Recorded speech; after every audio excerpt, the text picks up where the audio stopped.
innagu haddaynu Soomaalina waxaynu qaadanay dariiqa ayna yareeyada dawladii weyneed waa lagu heshiin waayay ina kala gooya gobolkeedu ina kala gooya waa ina yareeyadi reerka heshiin waayay laba sultaan u samee kuwa hoosaasi waa saddex caaqil u samee waa ina yareeya xalkeenu hadduu qabiilka yahay hadduu dawladda yahay hadduu shirkadda yahay shirkadda xoolo la isku daraya say u buumuunsantay u shaqaynayso ayaa la odhanayaa labadii wadaadee haystay baa isqabtayoo way ku kala baxeen midna laba gaadh u qaatay midna laba gur u qaatay waa ina yareeya xalkeenu halka dunidu ay tahay mushkiladdu markay dhacdo war mushkiladda xal ma u helaynaa waa taasi caalam alislaam oo dhan maxaa ka jira magaal baa intuu yimi jabiyey maya caalam alislaam inaga isjabinay gaalkuna dabku inala huriyey mid qori inaga iibiya iyo mid ina amaahiya iyo mid yidhaahda adaa xaq leh horow soco waa ku garab taagnaya iyo mid yidhaahda qaanuunkan kugu taageeraya United Nationka sidaa yidhi wuxuu doonayaa kugu taageero isna dabaduu kaa riixay markaad jabtayna wuu ku daawado wuu kugu qoslay weliba markaad xad jabkaagu gaadhayna wuxuu yidhi waxbaa kuu yaran dhiman oo wisaaya baad u baahantahay hay-adaha midoobay iyo inay kula taliyaan waxaan idiin sheegayaa Soomaaliya waxbarashadeedu dugsiyada hoose 900 oo saacadood buu ahaa curriculumkeedu 900 oo saacadood ayuu ninka yar elementary school ka dhigtaa curriculumkiisu ahaa markay istishay ee jabtay ayaa UNESCO timo waxay tidhi annaga idiin qoraynaa idinku dee waa waalateen ileene annaga idiin miyir qabno annaga idiin samaynayna manahijtii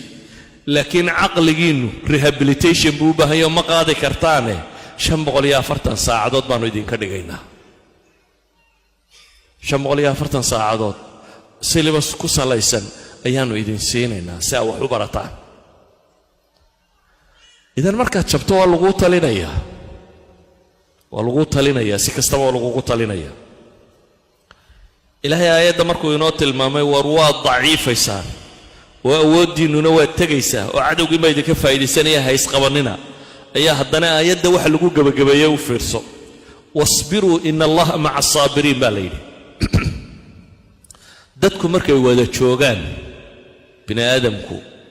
markastoo tiradu sii badato mashaakilkuna wuu la bataa ilaa bini aadamku qof waliba akhtaadiisii buu wataaye markastoo tiradu sii badato mashaakilkuna wuu la bataa dadka aan xalka aqoonini mashaakilku markuu dhaco sida loo xalilo dadka aan aqoonini waxay xal ka dhigaan nidaamka la yidhaahaa ina yareeya si xalku inooga yaraado kun nin baynu ahayn Soomaha waa isqabannay mal xal isbari weyne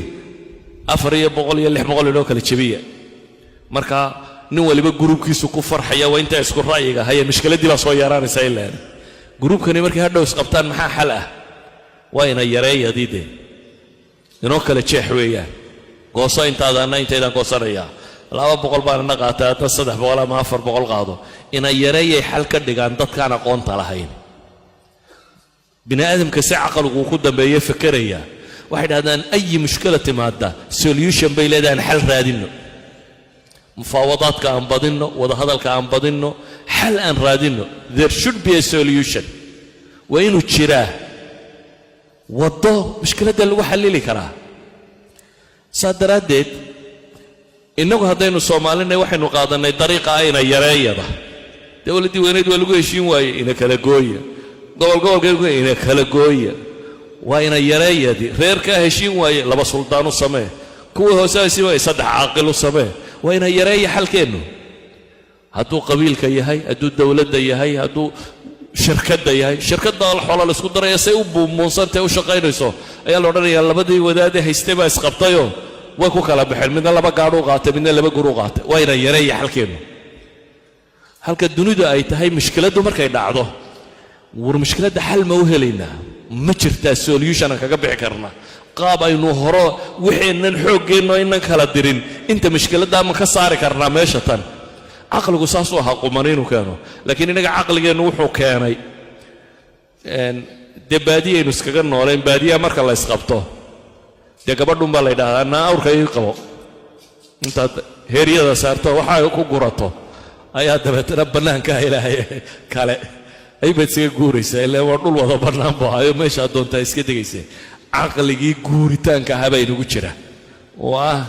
labadiis qabtaaba inay awrta inoo kala furin ay yidhaahdaan dabeetana uu ka tago caqliga bini aadamkee suubane ma aha dadka kama dhib badnin dadka badh baa moodaya soomaalidu inay mushkilad badanto waxaan u arkaa soomaalidu dadka ugu mushkilad yar leynayeen waa dad isku afa isku diina isku dhaqana waxay ku kala gedisan yihiin oo badanaanay jirin yes waa isyara duldulmiyeen ama xoolay kala qaadeen ama dhib baa dhex martay dhibi waa jirtaa laakiin ma aha dhibta dunida ugu buuran mushkilaadka dunida ugu buuranna ma aha waa mushkilaad xal loo raadin karayo sida ogeed ilaahay aayadda wuxuu ku gabagabeeyey wasbiruu ina allaha maca saabiriin war sabra baa la yidhi sabra waa qaabka mushkiladda loo xallilo ha kala yaacine sabra oo kiina xun u sabra oo dulqaata oo kala dambeeya oo wasbiruu baa ilaahay yidhi ina allaha maca saabiriin